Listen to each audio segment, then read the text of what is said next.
sacrificaba, y se levantaba de mañana y ofrecía holocaustos conforme al número de todos ellos, porque decía Job: quizá habrán pecado mis hijos y habrán blasfemado contra Dios en sus corazones. De esta manera hacía todos los días. Un día vinieron a presentarse delante de Jehová los hijos de Dios, entre los cuales vino también Satanás. Y dijo Jehová a Satanás: ¿de dónde vienes? Respondiendo Satanás a Jehová dijo: de rodear la tierra y de andar por ella.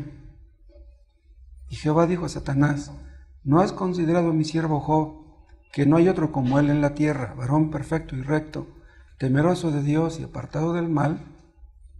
Respondiendo Satanás a Jehová dijo: ¿acaso teme Job a Dios de balde? ¿No le has cercado, no le has rodeado alrededor a él y a su casa y a todo lo que tiene? O sea, le has dado tu protección, ¿no? Es la idea. Al trabajo de sus manos has dado bendición, por tanto, sus bienes han aumentado sobre la tierra. Si Dios no hace que aumenten nuestros bienes no aumentarán. Y ve el 11, pero extiende ahora tu mano y toca todo lo que tiene, y verás si no blasfema contra ti en tu misma presencia, o sea, en tu misma cara, ¿no? Dijo Jehová a Satanás: he aquí, todo lo que tiene está en tu mano, solamente no pongas tu mano sobre él. Y salió Satanás de delante de Jehová. Hagamos otra oración, ¿sí? Padre, gracias, porque tú eres nuestro Dios y porque nosotros somos tu pueblo y porque has prometido bendecirnos y escuchar nuestra oración. Por eso te invocamos, porque te necesitamos. Y estamos aquí, Padre, buscando tu rostro, buscando tu bendición, conocerte un poco más, conocer tu voluntad y pidiéndote tu gracia, Padre, para ponerla por obra. Ayúdanos, que tu Espíritu Santo nos ayude a entender. Aplica, oh Dios, tu palabra con tu poder a cada uno de los que estamos aquí. Te lo pedimos por Cristo. Amén. ¿Se acuerdan que hicimos la pregunta de cuál es el propósito de este libro? Cuando ustedes se ponen a leer un libro, si analizan bien cuál es el propósito de ese libro, de la Biblia, y llegan a una conclusión correcta, eso es muy importante. O sea, toda exégesis, toda homilética debe estar basada alrededor de eso. ¿Por qué escribió el profeta Isaías su libro? ¿Por qué? ¿Por qué Pablo escribió 1 de Timoteo, 1 de Corintios? ¿Cuál era su propósito principal? O sea, no cabe duda que hay muchos propósitos secundarios, pero siempre hay uno central.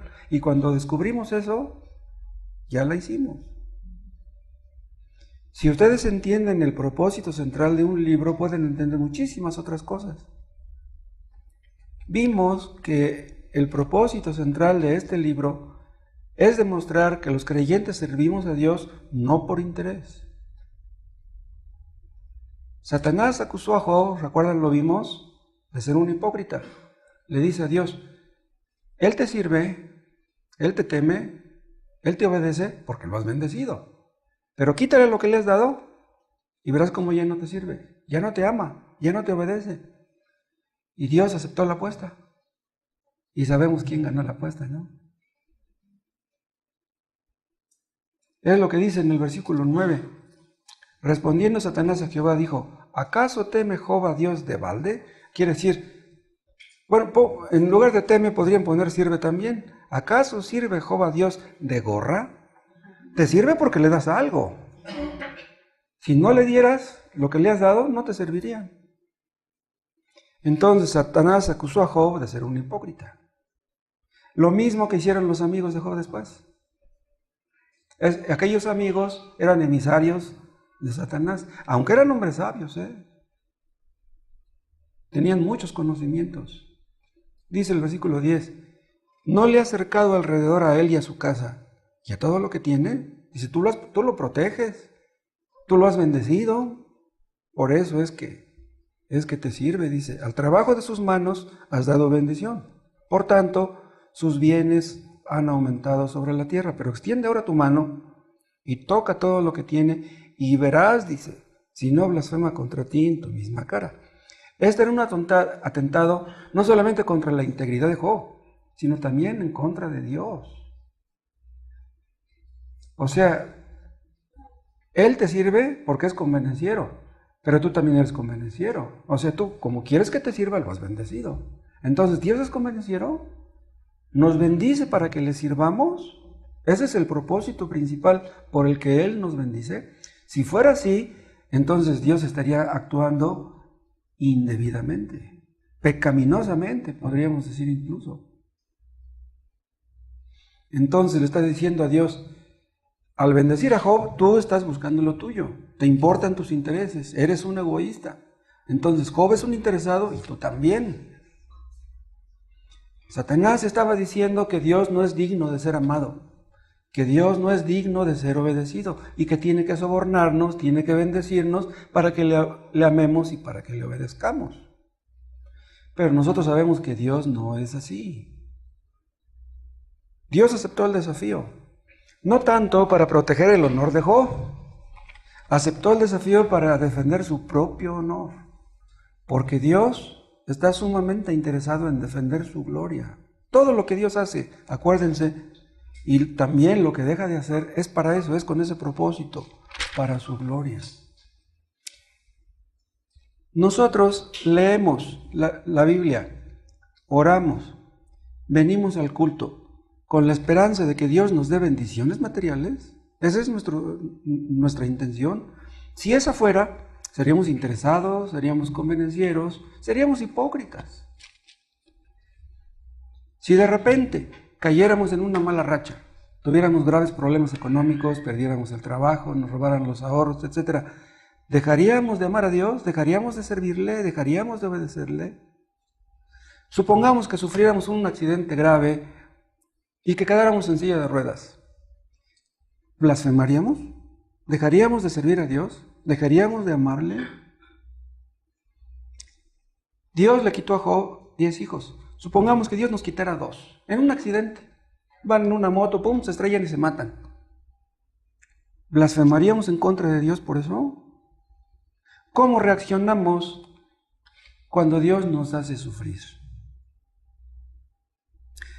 Cuando sufrimos, escuchen, siempre Dios está detrás del asunto. Hay algunas iglesias donde piensan que el sufrimiento viene del diablo y que las bendiciones vienen de Dios, pero eso es falso. Si nos va bien o nos va mal, todo viene de Dios. ¿Cómo reaccionamos cuando Dios nos hace sufrir? Muchos tal vez piensen, allá en lo más profundo de su corazón, que todos los cristianos somos convenencieros, que somos interesados y que venimos para buscar bendiciones de Dios. Los que ven ese programa de Pare de Sufrir, donde salen testimonios de personas de que le ponen el micrófono en la boca y dicen, antes de que yo perteneciera a esta religión, dice, me iba muy mal, no tenía trabajo, pero miren, dice, ahora ya hasta tengo un carrito. Dice, ya tengo un departamentito. El otro día pasé por la calle de la López Mateos y no sé si han visto que hay ahí uno de esos lugares de reunión de Pare de Sufrir. Y ahí hay un letrero hasta abajo que dice, tal y como lo vio en la televisión. ¿Cómo ven? O sea, los que caen ahí son personas que hacen creer a a sus conocidos que los cristianos somos convenencieros, que nos metemos en la religión por nuestra conveniencia, porque queremos que Dios nos bendiga y no queremos otra cosa más que eso. Existen inconversos y aún ateos declarados que les gusta hacer buenas obras. Hay ateos que son compasivos, que les gusta dar limosna, cosas así. Les gusta hacer buenas obras, pero lo que ellos creen que son buenas obras, ¿no? Pero ellos no entienden que las buenas obras, para que realmente sean buenas obras, deben ser motivadas por el amor a Dios. Si tú no amas a Dios, lo que tú crees que son buenas obras no lo son. Son malas obras. Si tú crees que Dios te va a recompensar porque le das limosna a un limosnero, te equivocas. Ni creas que Dios te va a recompensar por eso. ¿Por qué a muchas personas les gusta dar limosna a los limosneros? Si son ateos, si no son convertidos, si no son creyentes, ¿por qué les gusta? ¿Qué buscan? ¿Cuál es su propósito? ¿Cuál es su interés? ¿Será algo egoísta? No lo duden, porque se sienten bien haciéndolo. Pero ellos no le dan gracias a Dios por lo que tienen. Entonces, ¿cómo pueden decir que aman a su prójimo si son ingratos respecto de Dios? Nosotros los cristianos hacemos buenas obras para sentirnos bien. Ese es nuestro propósito principal, sentirnos bien. ¿Queremos que la gente nos felicite, que la gente nos alabe porque hacemos buenas obras? ¿O queremos ganar el cielo con ello? No se les olvide que sin amor a Dios, el amor al prójimo no existe. Si tú haces buenas obras, tal vez los hombres te feliciten y te tengan por una excelente persona, pero a quien rendirás cuentas será Dios, no a los limosneros. Acabamos de leer que Job era un hombre muy rico. Tenía 7,000 ovejas, es lo que dice el versículo 3. 7,000 ovejas eran en aquel tiempo y son ahora muchísimas ovejas. Mucha lana, mucha barbacoa. ¿Entienden? Tenía 3,000 camellos. Es como si dijéramos que tenía una flota de combis. ¿Entienden? Cada camello hubiera sido una combi. No, tenía muchísimo dinero. Tenía 500 yuntas de bueyes, o sea, tenía 1,000 bueyes. Es como decir que tenía 500 tractores. Imagínense un campesino que tiene 500 tractores. Tenía 500 asnas, también lo dice el versículo 3. Antiguamente la leche de burra era muy apreciada. No sé ahora. De la leche de burra sale un queso muy sabroso. O sea, tenía todo un monopolio de leche Lala en aquel tiempo ese Job. Y dice también el versículo 3 que tenía muchísimos criados. Pero cuando se quedó pobre, pues se quedó sin criados. Pues, ¿quién va a trabajar para un amo sin dinero? Era uno de los hombres más ricos de su época. Del mundo, podríamos decir. Y Satanás vería a Job como un cristiano terrible. Como un enemigo terrible. ¿Por qué?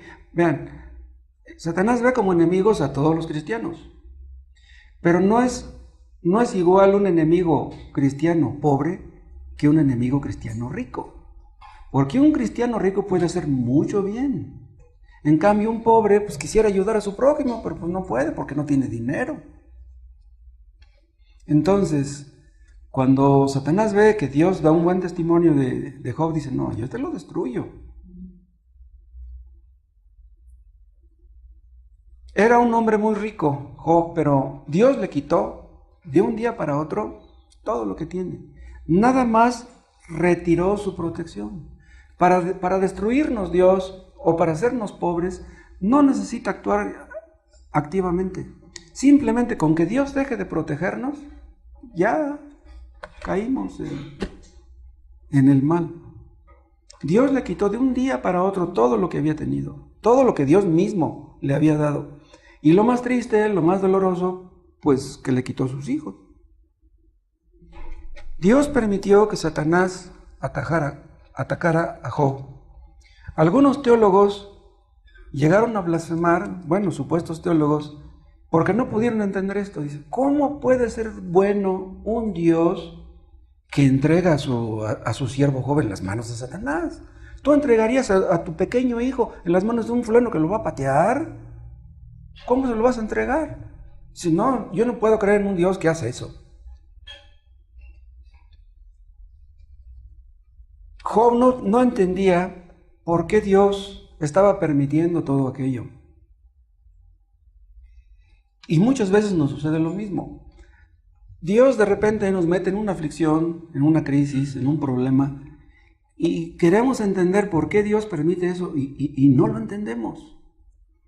Hay películas que encierran un misterio, que si ustedes no están muy atentos a esas películas, como que no entienden el argumento, la trama. Entonces tienen que verla hasta 2 veces si es posible y llegar hasta el fin para poder entenderla. Ah, ya entendí. Hay personas que leen los primeros capítulos de Job y no entienden. ¿Por qué no entienden? Porque no ven toda la película. O sea, tienes que leer todo y analizarlo para que puedas entender por qué permitió Dios todo aquello. Lo que le estaba sucediendo a Job era un misterio, no solamente para Job, también para sus 3, 4 amigos. Los amigos de Job eran sabios, pero Job era más sabio que ellos, pues aún siendo más sabio que ellos, tampoco él entendía. Dicen algunos que Dios apostó con Satanás porque quería divertirse viendo el final de la película. Pero entonces, Dios estaba disfrutando, estaba gozándose de que Job sufriera. ¿A Dios le gusta hacer sufrir a los suyos? ¿Cómo podríamos creer en un Dios así? ¿Cómo podríamos amar a un Dios así? Muchos pudieran llegar a creer que Dios cometió una gran injusticia con Job. Hubo un poeta español que dijo en una ocasión que la vida era una mala broma. ¿Una mala broma de quién? De Dios. ¿Una mala broma? Un hombre que es infeliz, que no está satisfecho con nada, que ya probó aquí y allá y que no encontró la felicidad en ninguna parte. Dice, pues si Dios existe, pues es un Dios injusto. ¿Para qué nos dio la vida si nos iba a mandar a este mundo a sufrir? Y una persona así que piensa de esa manera, pensará seguramente que los cristianos somos necios en confiar en un Dios que hace cosas de este tipo. ¿Cómo es posible que para enseñar a los cristianos de todas las épocas, Dios tuvo que quitarle 10 hijos a Job? ¿Cómo es posible eso? Vean Job capítulo 2.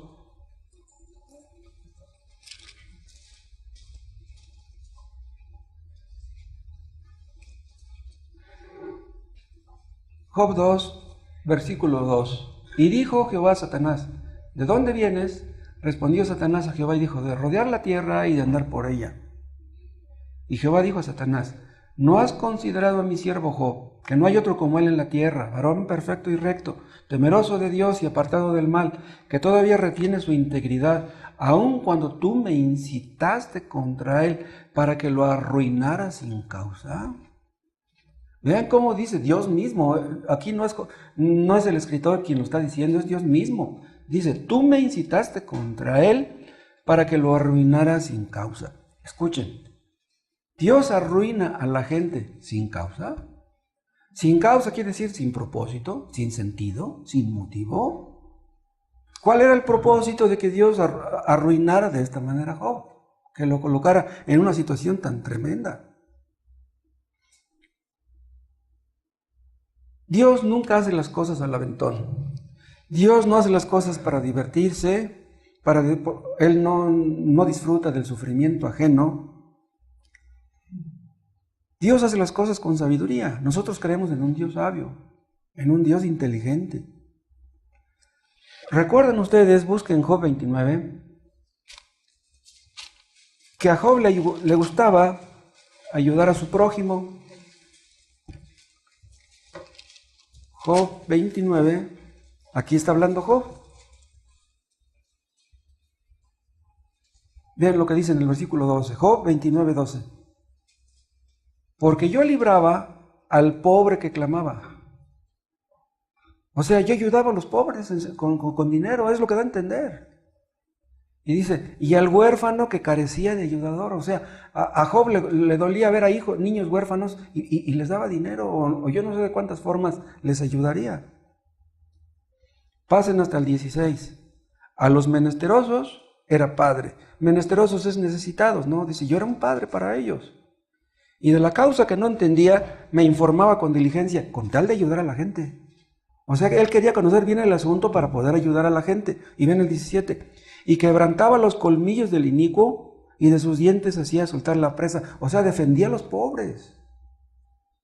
O sea, parece dar a entender que aún si iban ante el juzgado y acusaban injustamente a un pobre, Job lo apoyaba. En otras palabras, Job era una excelente persona. Pero ¿qué pasó cuando de repente se quedó pobre y le robaron todos sus animales? ¿Qué pasó? Que todos aquellos a quienes él ayudó le voltearon las espaldas. En lugar de ir y ayudarle y decir, mira, tú me ayudaste, pero yo te ayudo a ti, nadie fue a ayudarle. Pasen al capítulo 30. Y aquí sigue hablando Job. Y vean cómo dice en el versículo 1, dice: pero ahora se ríen de mí los más jóvenes que yo. Vean, primero lo admiraban, es lo que dicen los versículos anteriores. Dice, pero ahora hasta los más jóvenes que yo, dice, se burlan. Vean, en aquel tiempo los hombres ancianos o los hombres de edad avanzada eran hombres de mayor honor, de mayor respeto. Dice, pero ahora hasta los jóvenes se burlan de mí porque me ven pobre, dice. A cuyos padres yo desdeñara poner con los perros de mi ganado. Dice, a los papás de esos muchachos no los querían ni de criados. Dice, y ahora hasta los hijos se burlan de mí. Y vean el 9. Y ahora yo soy objeto de su burla y le sirvo de refrán. O sea, le compusieron canciones para burlarse de él. De cómo un hombre que había tenido tanto, de repente se quedó sin nada. Y dice el 10, me abominan. O sea, quiere decir, no quieren ni verme, no quieren estar conmigo. Dice, se alejan de mí. Y aún de mi rostro no detuvieron su saliva. O sea, que pasaban cerca de él y lo escupían. El 11, porque Dios desató su cuerda y me afligió. Por eso se desenfrenaron delante de mi rostro. A la mano derecha se levantó el populacho. Empujaron mis pies y prepararon contra mí caminos de perdición. Mi senda desbarataron. Se aprovecharon de mi quebrantamiento y contra ellos no hubo ayudador. ¿Cómo se sentiría Job viendo tantos hombres que le volteaban las espaldas a quienes él había ayudado antes? Ha de haber pensado, si yo ayudé a tantos, ¿por qué ahora nadie se acuerda de mí? Job no entendía lo que le estaba pasando. Pero saben una cosa, si Job hubiera entendido lo que le estaba pasando, no tuviéramos este libro. No lo tuviéramos. Nosotros conocemos el fin de la película, pero Job no lo conocía. ¿Qué significa todo esto? Que tenemos que aprender a vivir conforme a las promesas de Dios. La palabra de Dios está llena de promesas para los que creen en Dios, para los que quieren hacer su voluntad. Entonces, debemos aferrarnos a esas promesas, debemos orar conforme a ellas. Una oración que no se basa en las promesas de Dios no es oración. Aprendemos a orar leyendo la Biblia. El otro día me preguntó una persona, yo quisiera aprender a orar. Dice, ¿no hay quien dé cursos? Le digo, no, nadie da cursos acerca de eso. No. Los creyentes, bueno, dicen algunos que la oración es la respiración del creyente. O sea, no vivimos sin respirar. Un creyente no vive sin orar. Ahora vean, un niño cuando está en el vientre de su madre tiene sus pulmones. Los pulmones necesitan oxígeno. Un niño que está en el vientre de su madre, ¿cómo le llega el oxígeno? Yo no lo puedo explicar, pero desde que le llega, le llega. Pero ese niño nace, inmediatamente empieza a respirar. ¿Quién le enseña? ¿Quién le enseña a respirar a los niños cuando salen del vientre?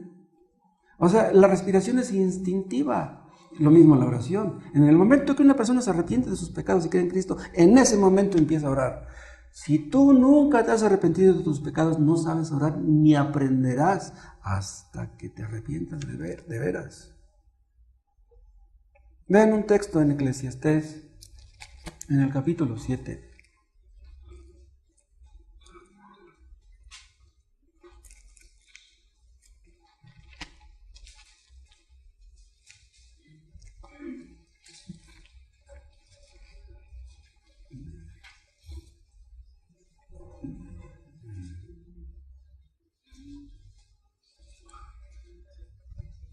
Eclesiastés 7, 14. En el día del bien, goza del bien. Y en el día de la adversidad, considera. Vean lo que dice el sabio rey Salomón. En el día del bien, goza del bien. En el día que te vaya bien, pues disfrútalo. Dice, y en el día de la adversidad, considera. ¿Qué quiere decir considera? Reflexiona.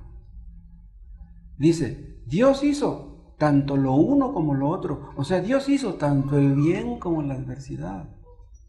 Dios, ese mismo Dios que te hizo que te fuera bien, a lo mejor hoy está haciendo que te vaya mal. Pero ¿por qué Dios hace tanto lo uno como lo otro? ¿Por qué Dios hace tanto lo bueno como lo malo? Lo dice al final del 14, a fin de que el hombre nada halle después de él. Vean, la primera parte del versículo es fácil de entender, pero la última parte no. ¿Qué quiere decir esto de a fin de que el hombre nada halle después de él? ¿Después de quién? ¿Después del hombre? O sea, Dios nos da tanto el bien como el mal para que nada hallemos después de nosotros. ¿Qué querría decir eso? O sea, no se entiende. Entonces solamente hay otra opción. A fin de que el hombre nada halle después de Dios. ¿Pero esto qué querría decir?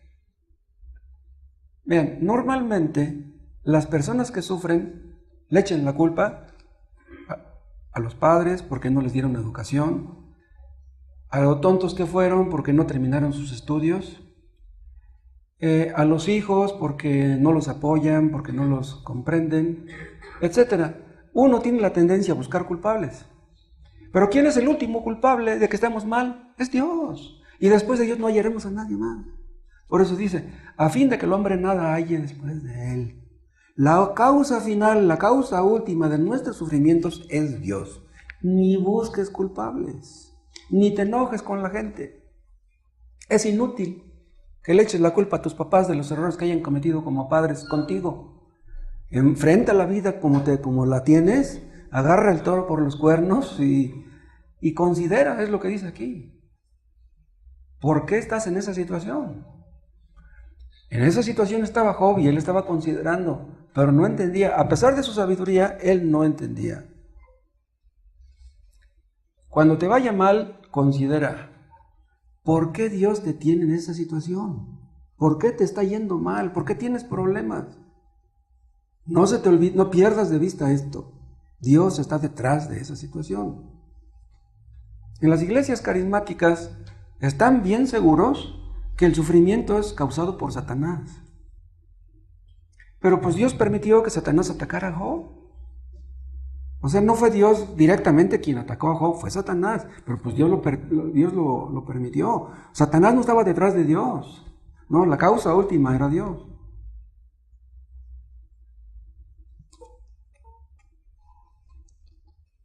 Si buscamos culpables de por qué nos va mal, podríamos hacer una larga lista. ¿Pero qué ganaríamos con eso? Hay algunos que no solamente culpan a sus padres, culpan a sus hermanos, a los maestros, al PRI, al PAN, que culpan a los funcionarios corruptos, a los malos gobernantes, que por eso estamos pobres. ¿Qué ganamos con culparlos a ellos? Pero si consideramos que detrás de todo lo que acontece en México y en Ciudad Neza y en cada familia y en cada ser humano está Dios, entonces aprenderemos a ver las cosas desde otra perspectiva. ¿Quiénes le robaron los animales a Job? Pues fueron los sabeos.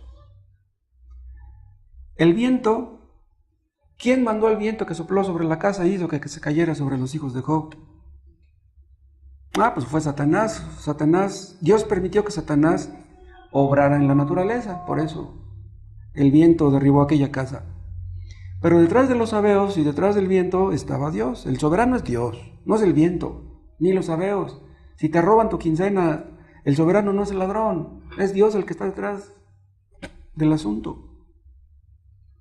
Si acabas de salir del banco y llevas 3,000 pesos y te salen 2 drogadictos ahí, medio marihuanos, que te quieren robar tus 3,000 pesos, si puedes defenderte, defiéndete. Si sabes artes marciales. Pero si no sabes, mejor dales el dinero. Y sobre todo si traen un fierro, una pistola. ¿Quién estaba detrás de la sarna maligna que estaba afligiendo a Job? Pues era Dios. Dios es la causa de todo lo que acontece. Detrás de Dios no vas a encontrar a nadie. Entonces, si te va bien, no preguntes, la causa está en Dios. No es tu inteligencia, no es el patrón. Y si te va mal, la causa está en Dios. Vean 1 Samuel 2.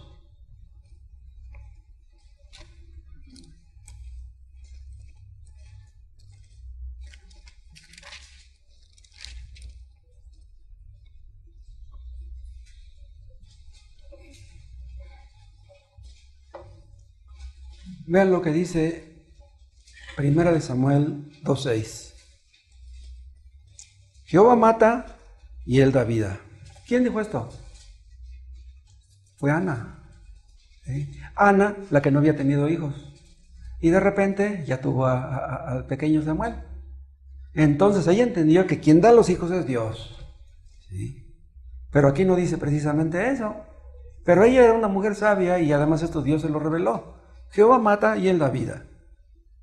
¿Sí? Si te matan un perro, ni le eches la culpa al carro que lo mató. Es Dios el que estaba detrás del asunto. Y si te matan un hijo es igual. Es Dios el que mata y Él es el que da vida. Dice, Él hace descender al Seol y hace subir. Vean, la segunda frase del versículo 6 echa por tierra la teoría de los testigos de Jehová. Los testigos de Jehová dicen que el Seol es el sepulcro. ¿Sí? Pero vean cómo dice aquí, Él hace descender al Seol y hace subir. ¿Qué quiere decir esto? Quiere decir, hace descender a la tumba y te hace subir. No, no dice eso. Es Dios el que te hunde y es Dios el que te levanta. Es Dios el único que puede hacer esto. Nosotros no podemos. Entonces, si tú sanas de una enfermedad, es porque Dios lo quiso. Y si enfermas gravemente, es porque Dios lo quiso. Si una persona muere, sea quien sea, es Dios quien le quita la vida. Si tú hallaste una pareja, Dios te la dio. Si perdiste una pareja, Dios te la quitó. Ni busques culpables. Los soberanos no son los médicos. Los soberanos no son los medicamentos. El soberano es Dios. Si Dios no quiere que sanes, aunque vayas a Houston con los mejores médicos de allá, vas a sanar. Dichosos aquellos que creen que Dios es soberano, que se someten a su soberanía y que dependen de ella, que se someten a su soberanía con gozo. Job sabía que Dios era soberano, que Dios es soberano, pero no se podía gozar en ello, no podía, él estaba afligido. Dios nos obliga a confiar en Él. No sabemos lo que va a ocurrir mañana. Dios nos oculta lo que va a ocurrir mañana, pero lo hace con sabiduría. Si ustedes leen el libro de Job, ustedes pueden entender lo que él no entendía. Job no tenía el libro de Job. ¿Sí? Nosotros sí lo tenemos. Vean Jeremías 29.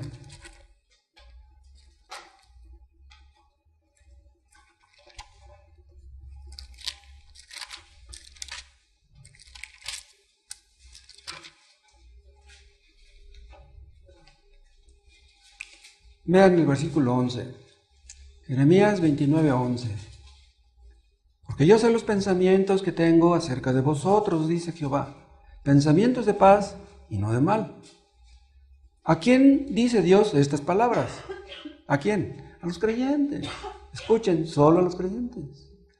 Dios tiene pensamientos de paz solamente para los creyentes. Y dice, para daros el fin que esperáis. ¿A quién le está diciendo esto primariamente? A los judíos que en aquel tiempo estaban afligidos, ¿sí? Que estaban cautivos. Pero vean lo que sigue diciendo. Entonces me invocaréis y vendréis y oraréis a mí y yo os oiré. Pero ¿cuándo dice? Entonces dice, me invocaréis, pero entonces ¿cuándo? Para entender esta frase tenemos que leer el versículo 10, pero que no leímos, porque así dijo Jehová, cuando en Babilonia se cumplan los 70 años, yo os visitaré y despertaré sobre vosotros mi buena palabra para haceros volver a este lugar, a Jerusalén. Después de los 70 años, ¿sí? O sea, estuvieron prisioneros en Babilonia 70 años y después Dios hizo lo que dice el versículo 12, entonces me invocaréis y vendréis y oraréis a mí y yo os oiré. Vean, aquí se ve notablemente la soberanía de Dios. Dice, entonces me invocaréis. ¿Por qué sabía Dios que lo iban a invocar? Porque Él hizo que lo invocaran. Y luego dice, y vendréis. ¿Quién hizo que fueran? Fue Dios. Dice, y oraréis a mí. ¿Quién hizo que oraran? Pues fue Dios. Dice, y yo os oiré. Y luego dice, y me buscaréis. y me hallaréis, porque me buscaréis de todo vuestro corazón. Vean, todo el paquete lo hizo Dios. Yo voy a hacer que me busquen y yo voy a hacer que me encuentren. Dios nos conduce a invocarle. Dios nos conduce a clamar pidiendo misericordia. Dios nos conduce a que doblemos nuestras rodillas, a que reconozcamos nuestra necesidad, nuestra incapacidad, y ya entonces cuando estamos humillados viene la respuesta. Y entonces esos pensamientos de paz, esos pensamientos de bien que Dios tiene, es cuando nos llegan. Nos llega la paz y nos llega el bien. Pero tenemos que pedir esto. Los orgullosos no pueden hacerlo. Los orgullosos dicen, ¿yo para qué oro? Yo tengo que trabajar. Voy a perder el tiempo orando. No, yo tengo que trabajar, tengo que ganar dinero, tengo que mantener a mis hijos. Ese dinero que tú ganas sin orar, sin buscar a Dios, ese dinero va a ser una maldición. ¿De qué sirve que le des de comer a tus hijos si no buscas a Dios? El dinero no te va a rendir, no te va a lucir, va a ser una maldición. Dios nos hace que le busquemos. Dios puede hacer que le busquemos de todo corazón como tal vez nunca lo hemos buscado. Yo les pregunto, ¿ustedes han buscado a Dios de todo corazón? Aún ante las aparentes negativas, cuando han tocado y no se les ha abierto, ¿han insistido? ¿Han buscado, han llamado, han pedido? Porque si no es así, entonces ¿a quién le van a echar la culpa? Si ustedes no piden, no buscan, no llaman, la culpa no es de Dios, es de ustedes. Dios puede hacer que le busquemos de todo corazón. ¿Y saben cómo es cuando le buscamos de todo corazón? Cuando nos aflige. Somos tan necios que si Dios no nos aflige, no lo buscamos. Si tú no has encontrado a Dios, ni la paz, ni el perdón, es porque tal vez no lo has buscado de todo corazón. Vean el Salmo 138.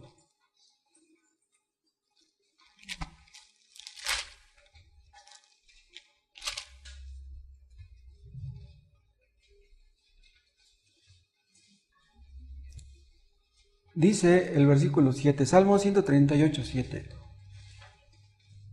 Si anduviere yo en medio de la angustia, tú me vivificarás. O sea, tú me darás vida, ¿no? Me fortalecerás. Dice, contra la ira de mis enemigos, extenderás tu mano y me salvará tu diestra. Estas son las palabras de un hombre de fe. Un hombre que tiene fe en Dios, dice, ahorita no estoy en angustia. Dice, pero si un día llego a estar en angustia, tú me vivificarás. Y si hay hombres que quieren mi mal y tú quieres defenderme, tú puedes defenderme. Tú puedes librarme de la muerte. Dice, me salvará tu diestra, o sea, tu poder me librará. Y dice el 8, Jehová cumplirá su propósito en mí. Aunque yo esté en el medio de la angustia, Jehová cumplirá su propósito en mí. Esto lo creía Job. ¿Se acuerdan cuando dijo, aunque me matare, en él esperaré? Porque él entendía que lo que Dios había empezado lo iba a concluir. Él no entendía cómo, pero sabía que Dios lo haría. Sabía que Dios no deja las cosas a medias. Dice, Jehová cumplirá su propósito en mí. Y luego dice, tu misericordia, oh Jehová, es para siempre. O sea, da a entender, Jehová cumplirá su propósito en mí, no porque yo soy bueno. No, dice, por tu misericordia, que es para siempre. Y luego termina clamando en la última frase, dice, no desampares la obra de tus manos. Yo soy tu obra. Tú me salvaste, tú me hiciste, tú me formaste. Si tú me metes en la angustia, tú me puedes sacar si quieres. Esto lo puede decir solamente un hombre que tiene la fe verdadera. Job veía muy borroso esto. O sea, Job no entendía cómo Dios lo iba a librar de su crisis. Si ya me quitó 10 hijos, ¿cómo me los va a regresar? 10 son muchos. Job veía muy confuso el asunto, veía muy confuso el final de la película, pero nosotros ya sabemos cómo terminó aquella película. Nosotros no sabemos qué es lo que va a pasar mañana.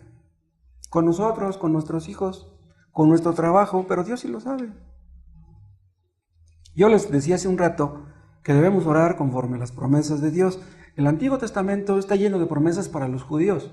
Podemos reclamarlos. Somos los verdaderos judíos. los que hemos creído en Cristo. Y sobre todo, pues obviamente las promesas que están en el Nuevo Testamento. Todas las cosas, habidas y por haber, están en las manos de Dios. Todos los recursos le pertenecen. Los hombres están en sus manos. Los asaltantes, los bancos, los patrones, los prestamistas, los inquilinos, los caseros. Todo mundo está en las manos de Dios. Y si Él quiere nos ayuda y si no, no. Y como todo está en las manos de Dios, Él puede hacer que acabemos bien, que nuestras vidas acaben bien. Suceda lo que suceda. Hace 8 días vimos algo del capítulo 11 de Hebreos, donde habla de los héroes de la fe. Los héroes de la fe, aun con los muchos defectos que tuvieron, terminaron bien. Jehová cumplió su propósito en ellos, a pesar de sus errores. Vean, ustedes han analizado la vida de Sansón. ¿Cuántos errores cometió Sansón? Era un hombre muy necio, pero era un hombre de fe. Eso quiere decir que aún siendo creyentes podemos ser necios. Esa clase de estudios acerca de Sansón y de los hombres de aquel tiempo deben de servirnos para algo. Vean otra vez en Hebreos y vean el capítulo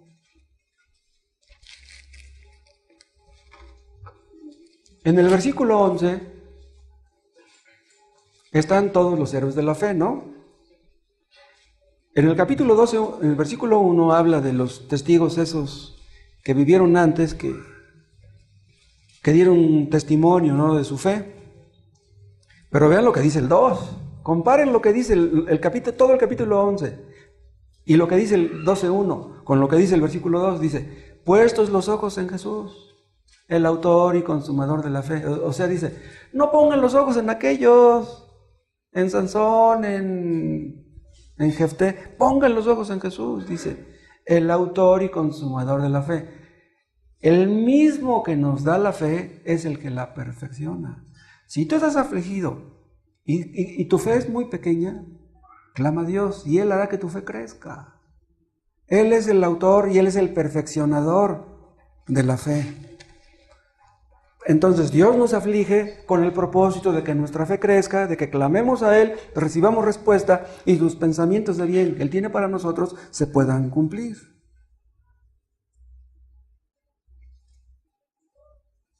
¿Quién le dio la fe a Job? La fe que él tenía. ¿Fue Dios? ¿Quién se la perfeccionó? Pues Dios también. Debemos poner nuestros ojos no en los obstáculos, no en la oposición, no en los hombres, no en las circunstancias. Debemos poner nuestros ojos en Jesús. Me platicaba un hombre, quedó divorciado, y me dijo, dice, la soledad es muy dura. Dice, mi primer año después de divorciado, dice, fue un año terrible, dice, la soledad es muy dura. Pero él me decía, la prueba, dice, Dios nos prueba de muchas formas. Nos prueba a través de la pobreza, nos prueba a través del dinero, dándonos mucho. ¿En qué vamos a usar el dinero? Dios nos prueba a través de la soledad. ¿A quién le gusta la soledad?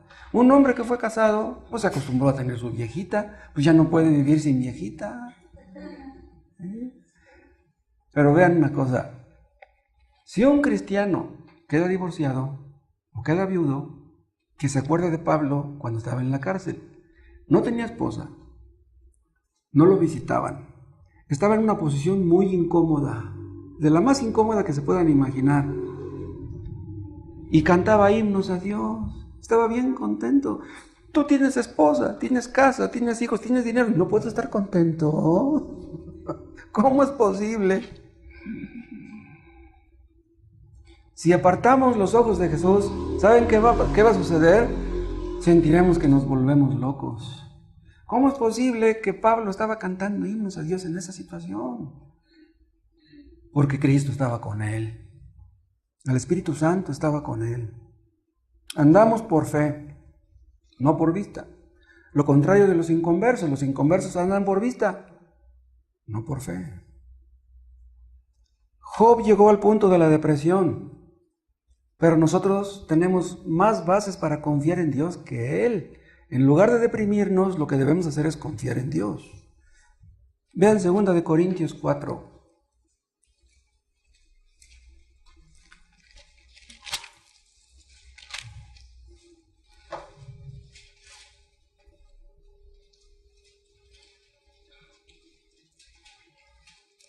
Segunda de Corintios 4,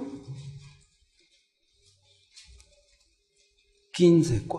Porque todas estas cosas padecemos por amor a vosotros. ¿Cuáles cosas? Es lo que dice en el 8, que estamos atribulados, y dice el 9, perseguidos y derribados. A eso se refiere, dice, porque todas estas cosas padecemos por amor a vosotros, para que abundando la gracia por medio de muchos, la acción de gracias sobreabunde para gloria de Dios. Por tanto, no desmayamos, no nos desanimamos, no nos deprimimos. Antes, aunque nuestro hombre exterior se va desgastando, el interior, no obstante, se renueva de día en día. Porque esta leve tribulación momentánea produce en nosotros un cada vez más excelente y eterno peso de gloria. Vean, esta leve tribulación momentánea. Cuando Pablo estaba en la cárcel, estaba tribulado. Pero vean lo que dice, esta leve. ¿Saben qué quiere decir la palabra leve? Suavecita como una pluma. Y luego dice, tribulación momentánea, en comparación con la eternidad. ¿Cuántos años pensaría estar en la cárcel Pablo? Sí, pues aquí me matan. Voy a estar tal vez 1 año, tal vez 2, y me matan. Pero ¿qué son 1 año o 2 en comparación con la eternidad? Dice, porque esta leve tribulación momentánea produce en nosotros un cada vez más excelente y eterno peso de gloria, no mirando nosotros las cosas que se ven, sino las que no se ven. Pues las cosas que se ven son temporales, pero las que no se ven son eternas. Vean otro texto en el Salmo 41.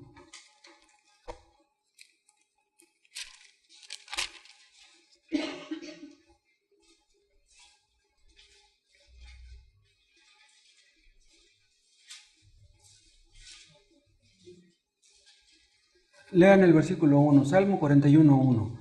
Bienaventurado el que piensa en el pobre, en el día malo lo librará Jehová. Jehová lo guardará y le dará vida. Será bienaventurado en la tierra, y no lo entregarás a la voluntad de sus enemigos. Jehová lo sustentará sobre el lecho del dolor, mullirás toda su cama en su enfermedad. ¿Sí recuerdan qué significa esta palabra mullirás? Esta palabra mullirás es donde se deriva la palabra muelle. ¿Qué hace un muelle? Pues es un amortiguador. Quiere decir que si somos creyentes verdaderos, aunque estemos en la cama, en una cama de piedra, como estaba el apóstol Pablo, él sentía bajo un colchoncito, como si estuviera en una cama de agua. ¿Entienden? O sea, aunque estemos gravemente enfermos, Dios puede hacer que estemos bien contentos. Aún si nadie te visita cuando estés enfermo.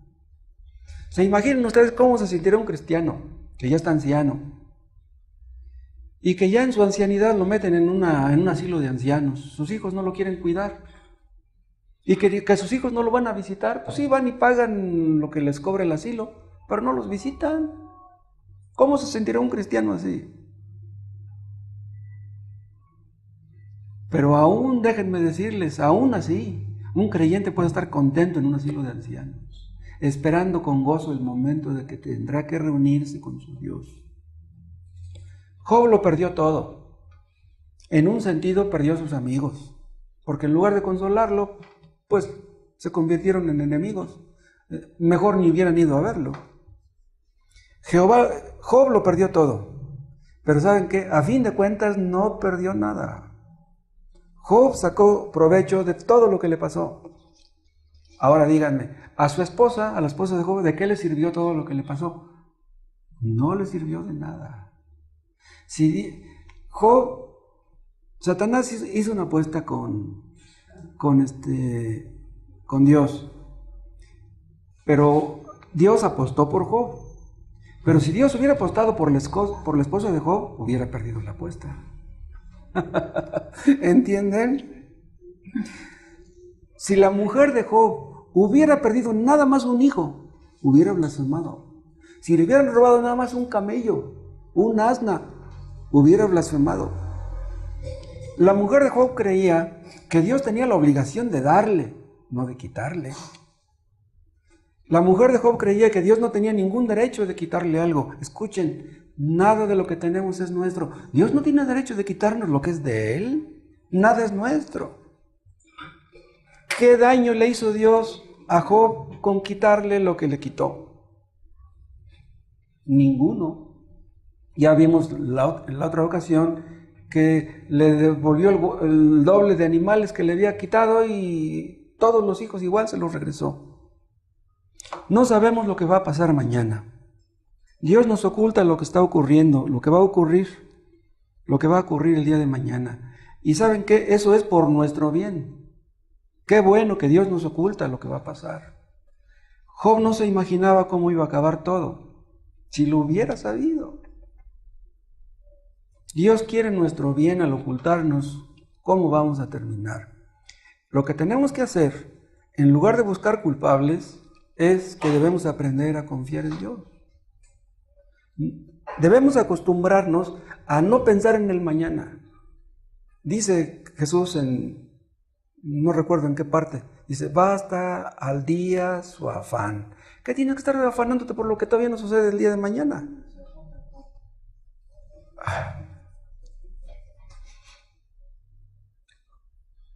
Job fue probado en sentido físico, fue probado en sentido emocional, en sentido social, en sentido familiar, en sentido económico, en sentido material. Fue probado más allá de lo que podía soportar, pero ¿cómo salió? Salió reluciente, reluciente como el oro. Eso es lo que quiere hacer Dios con nosotros. Eso es lo que quiere hacer con todos. ¿Era posible que Satanás pudiera destruir a Job? ¿Era posible? No puede ser. Pero quieren que les diga algo, no es fácil aprender a confiar en Dios. No es fácil. Dios prueba nuestra fe, a ver si nuestra fe es real, es genuina. La fe de la mujer de Job no era de esas, era una fe falsa. Pero la fe de Job era una fe verdadera. Dios quiere que le demostremos que Él es quien nos importa. No lo que puede darnos, Él es el importante. Dios hizo maravillas con Job, al final del libro lo vemos. Y esas maravillas que Dios hizo con él, con José, con Abraham, con David, con Isaac, etc., ¿es el mismo Dios nuestro o no? ¿No es el mismo? ¿Acaso el Dios de maravillas, el que hizo maravillas en el pasado, ya no las hace? ¿Se le acabó el poder? ¿Se le ha acabado la misericordia? No puede ser. Cristo salvó a la sirofenisa. No era una buena candidata, pero la salvó. Salvó al ladrón que murió junto con él en la cruz. ¿Ya no hace Dios cosas de ese tipo? ¿Pudo salvar a un ladrón? ¿No puede salvar ahora a otro? Dios usó a Jonathan Edwards en la mayor parte de los Estados Unidos. Miles de personas fueron salvas.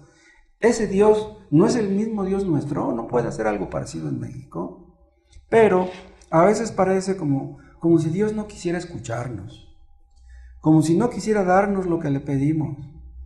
A veces parece como que a Dios se le ha acabado la misericordia, pero no es posible. Vuelvan otra vez a Hebreos y vean el capítulo 11.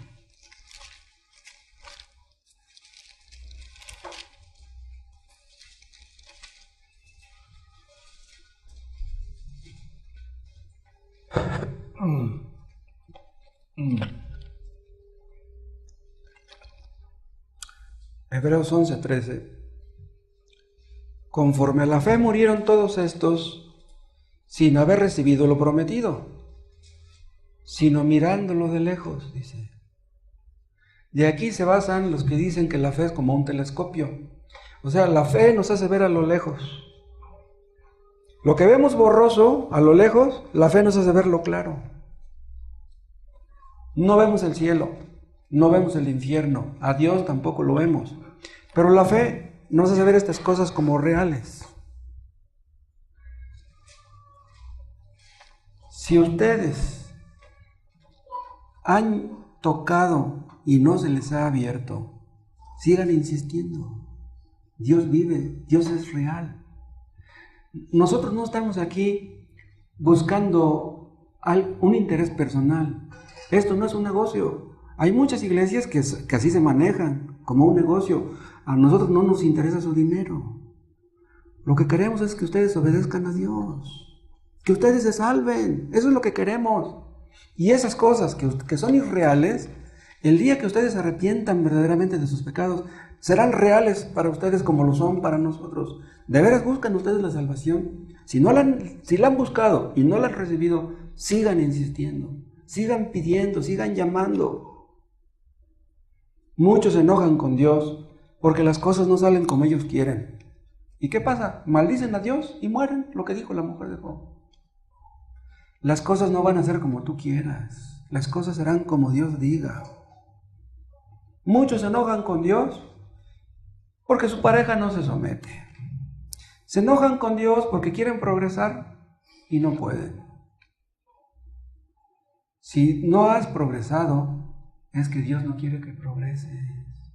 Quiere hacerte ver que Él es más importante que tu progreso. Job, durante un tiempo, puso sus ojos en sus amigos y estaba molesto, estaba enojado. Es que no había aprendido a poner sus ojos en Dios. Puso sus ojos en su mujer. ¿De qué le sirvió poner sus ojos en su mujer? Lo puso en sus alcancías, que volteaba la alcancía y no tenía ni una moneda. Puso sus ojos en sus llagas que estaban supurando. ¿Qué le sirvió? Por eso sintió que se volvía loco. No pongas tus ojos en ti, ni en tus achaques. No pongas tus ojos en tus hijos, ni en tus nueras, ni en tus yernos, ni en tu suegra. Pon tus ojos en Dios. Ya al final, ¿se acuerdan lo que le dice Job a Dios? De oídas te había oído, dice, pero ahora mis ojos te ven. Cuando Job puso sus ojos en Dios, ahí encontró la paz. Ahí se le acabó el rencor que tenía con sus amigos. Encontró las respuestas. Todas las que él buscaba, ahí las encontró cuando puso sus ojos en Dios. No pongas tus ojos en tu cuerpo enfermo. No pongas tus ojos en tu cartera vacía. No los pongas en tu pareja ni en tus hijos. Tú no necesitas amores humanos. Lo que tú necesitas es el amor de Dios. En este mundo todos fallamos, por eso no debemos poner nuestros ojos en los seres humanos. Ponlos en Cristo. Él es el mismo ayer y hoy y por los siglos. Él nunca te fallará. Que Dios nos haga salir relucientes como el oro, como Job, como Cristo. Que nos haga como Cristo. Cristo es más importante, escuchen, que nuestros hijos, que las yuntas, que el dinero, que los camellos, que las asnas, que la salud, que los amigos. Cristo es más importante que toda nuestra vida. Las cosas le terminaron bien a Job porque amaba a Dios. Retuvo su integridad porque amaba a Dios. Todas las cosas ayudan a bien a los que aman a Dios. Si tú no amas a Dios, tus sufrimientos no te van a servir de nada. Vamos a orar. Padre, te damos gracias por tu palabra.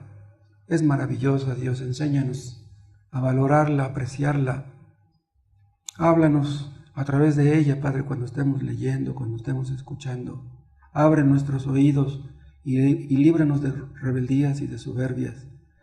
Danos más humildad, danos más mansedumbre y haz de entre nosotros un pueblo que glorifique tu santo nombre.